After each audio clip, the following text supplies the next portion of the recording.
Qualcomm's long-standing dominance in LTE chipsets for smartphones, and specifically with Apple's iPhone, is getting a major hit today.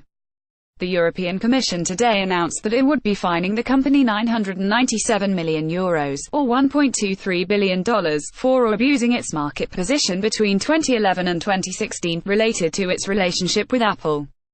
The figure works out to 4.9% of Qualcomm's revenues in 2017. And the 4.9% take was worked out based on the 5-year period of violation. Qualcomm illegally shut out rivals from the market for LTE baseband chipsets for over 5 years, thereby cementing its market dominance, said Competition Commissioner Margrethe Vestager, in a statement. Qualcomm paid billions of US dollars to a key customer, Apple, so that it would not buy from rivals. These payments were not just reductions in price, they were made on the condition that Apple would exclusively use Qualcomm's baseband chipsets in all its iPhones and iPads. This meant that no rival could effectively challenge Qualcomm in this market, no matter how good their products were. Qualcomm's behavior denied consumers and other companies more choice and innovation, and this in a sector with a huge demand and potential for innovative technologies. This is illegal under EU antitrust rules and why we have taken today's decision. Qualcomm says it will appeal the case and that the decision does not relate to Qualcomm's licensing business and has no impact on ongoing operations. We are confident this agreement did not violate EU competition rules or adversely affect market competition or European consumers, said Don Rosenberg, Executive Vice President and General Counsel of Qualcomm, in a statement provided to TechCrunch. We have a strong case for judicial review and we will immediately commence that process. Going forward, the big things to watch for are whether Qualcomm chooses to appeal this decision, and how it might affect the company's current deal with Broadcom, which is trying to buy Qualcomm for $130 billion. Reportedly, partners like Microsoft and Google are against the deal. Intel, which was one of the key losers in that arrangement, has been scrambling to catch up for years.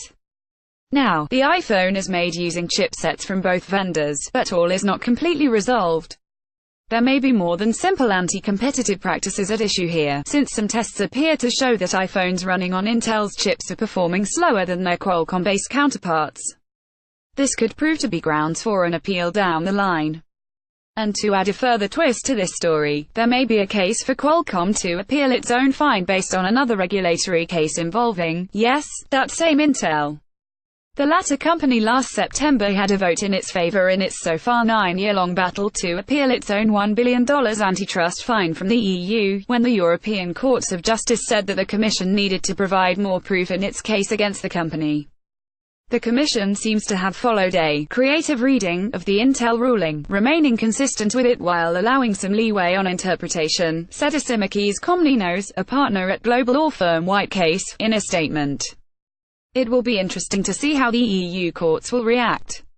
Indeed, Qualcomm, which says that it strongly disagrees with the decision, said it will be making its appeal to the General Court of the European Union immediately. We are reaching out to both companies for comment and will update this post as and if we get it. The baseband chipsets at the center of this case are what enable smartphones to connect to cellular networks for voice and data services. Qualcomm, as the EU points out, is the world's biggest LTE supplier, making it a target for regulators looking into those who abuse their market dominance. This is not the first time that Qualcomm has been under regulatory scrutiny. The company faced an $854 million fine in South Korea over anti-competitive practices, forcing vendors to pay royalties on its patents. And vendor financing, which is the practice by which companies essentially pay customers to take on big orders of their equipment, is not a new thing. It was particularly strong in the late 90s and early 2000s when telecoms networks were rapidly updating legacy infrastructure and building new mobile and digital networks. Qualcomm itself had a strong game in it, as you can see in this excerpt from the book The Qualcomm Equation, and prior to this, Qualcomm was also fined in Korea to the tune of $208 million over its CDMA dominance back in 2009. Qualcomm's deal with Apple, in which it committed payments to Apple to secure exclusivity, started in 2011 and then were renewed in 2013. The investigation by the EU started in 2015 out of the Commission's own examination of market information, including conditions in contracts between Qualcomm and its customers that appeared to harm competition. The agreement made clear that Qualcomm would cease these payments if Apple commercially launched a device with a chipset supplied by a rival, the EC notes in its statement. Furthermore, for most of the time the agreement was in place, Apple would have had to return to Qualcomm a large part of the payments it had received in the past, if it decided to switch suppliers. This meant that Qualcomm's rivals were denied the possibility to compete effectively for Apple's significant business, no matter how good their products were. They were also denied business opportunities with other customers that could have followed from securing Apple as a customer.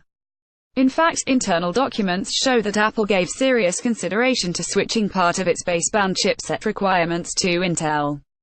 Qualcomm's exclusivity condition was a material factor why Apple decided against doing so, until the agreement came to an end. Then, in September 2016, when the agreement was about to expire and the cost of switching under its terms was limited, Apple started to source part of its baseband chipset requirements from Intel. But until then, Qualcomm's practices denied consumers and other companies the benefits of effective competition, namely more choice and innovation. We have confirmed that there were no formal complaints that led to the investigation, and that Apple, although one of the central players in this case, is not liable in this investigation. There is an interesting opt here exploring why Apple might be moving away from Qualcomm, which isn't directly relevant to the EU case, but underscores some of the challenges facing the company, should it prove accurate. Qualcomm is down 10 cents on its opening price this morning. We'll update this post as we learn more.